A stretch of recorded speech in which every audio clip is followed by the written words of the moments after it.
winter is well upon us, and I thought it would be a good time to embrace some chilly fun. On the Sega Saturn, of course. So let's shirt the gloom outside and have a crack at Winter Heat, AM3's Saturn and STV Titan powered romp through snowy sports events in search of some joy at the dawn of this new year.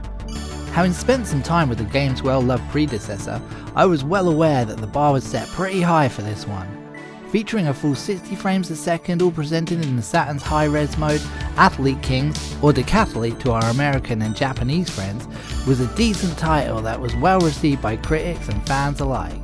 It was great fun, with a variety of events and modes that would have Daley Thompson's C64 excursions looking over its shoulder longingly. Moving on to Winter Heat, while the game has unfortunately lost both the frame rate and resolution trump cards of its predecessor, don't be fooled, the game is still an awesome piece of Saturn software that's a great title for the machine. Let's get into it.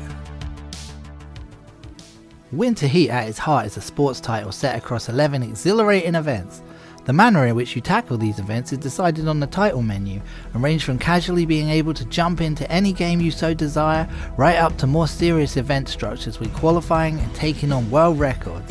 Basically, if there's a particular flavour you're after for your winter kicks, this game has you covered. Want to keep things light burning a few minutes before you head out Yeti hunting? Pick individual match and hit up your favourite events at your own leisure. Or, if you've got more time on your hands, after finding said Yeti and being brutalised by him, thus confining you to weeks of bed rest with all the time in the world, then be sure to pick the 11 event heat for the full-bodied experience. Then there's arcade mode, handing you one event at a time which you have to clear without getting a game over, so you need to make sure you're at the top of your wintry game.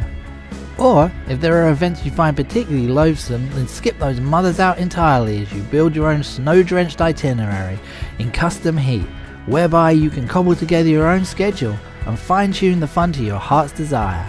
Can't say fairer than that. After picking your character from a globe-trotting roster that wouldn't feel out of place in a wintry fighting game, most of whom were also in Athlete Kings bar 2 new additions, it's time to jump into the action. The game spans a wide variety of events from your classic bobsleigh and skeleton to speed skating and slaloms. Or, if you're feeling particularly youthful, there's even some snowboarding hijinks for the young whippersnappers among you. What do you mean snowboarding's been around since the 60s? Oh man, I'm getting old.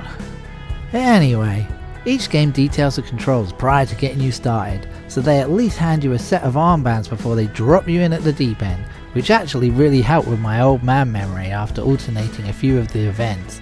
The reminder was well appreciated.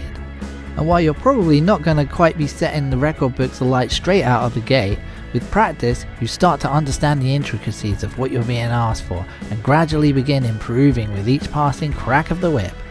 The gameplay usually boils down to utilising a combination of speed and action buttons, along with various D-pad commands depending on your event, from steering a bobsleigh to guiding your character on the slopes. It's all fairly simple once you get used to it, but the more you play the more intuitive it all becomes. And at the end of the day, the game works and plays very nicely, so thumbs up developer dudes! As mentioned, there are 11 events to partake in, all pretty fun to try your hand at, from exhilarating bobsleigh runs to launching high into the air performing aerial tricks to hurtling down the mountain jumping from ledges. It's a fine spread of events that pretty much covers all your wintry bases, although some events are obviously more fun than others. For example, the slalom run is probably the least fun in such an event, since Driver had us simulating the technique way back in the day in the training section, and I've heard a fair few people have a moan about that over the years, let me tell you.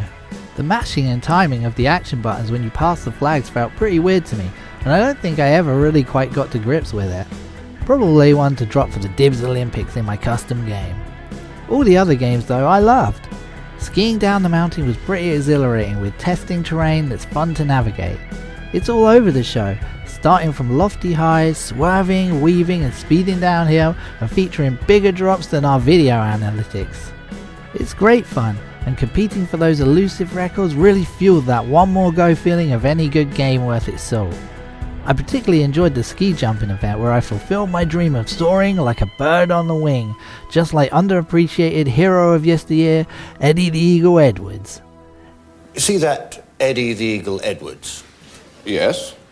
That's you, that is. That's your mum. This one's for you, Edward. Bosh, that was a beauty. Graphically, the game's good, and as mentioned earlier, despite the high res and high frame rate of Athlete Kings being gone, what AM3 have put together is a decent looking affair.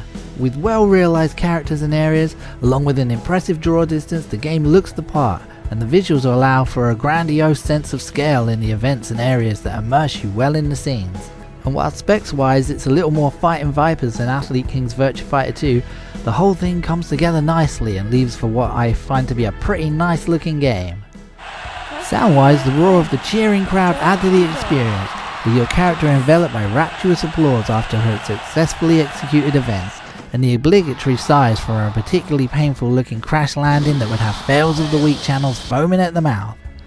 The effects do the job too, with the crunch of ice and snow portraying the action appropriately, while the music has just the right level of triumphant drive in its jaunty melodies to inspire your ascent to wintry sporting glory.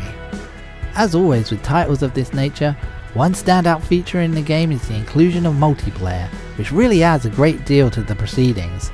From taking on events trying to best each other's efforts, to directly racing against them, it's a jolly good time waiting to happen. All in all, it's a great element to include in a title of this type, and AM3 have the boxes well ticked for any competitive groups of snow-loving dudes and dudettes. I think for me, the charm from this game comes from trying the same event over and over, zeroing in on a particular event in order to maximise the best scores I can get out of it. This is perhaps a bit of a hangover from the way I used to play California games on the Atari Lynx back in the day, where I became pretty obsessed with the BMX races, sitting for hours playing till I got it perfect, with no crashes and getting unbelievable stunt scores, flipping the bike all over the show. I guess those skills have deserted me a little. But man, I love that game, and Winter Heat definitely gives me that same vibe. I'll just have one more crack at the ski jumping, I reckon. I feel the spirit of Eddie spurring me on. Overall, Winter Heat is awesome fun, and definitely a game that can help brighten up those January blues. So if you're dreaming of some snowy fun and frolics on a cold winter's eve on Sega Saturn, you could do worse than giving this one a bash. It's top draw. I'll catch you next time, gaming guys and girls, and keep it locked here on Gaming for Ages for more retro goodness soon. Laters.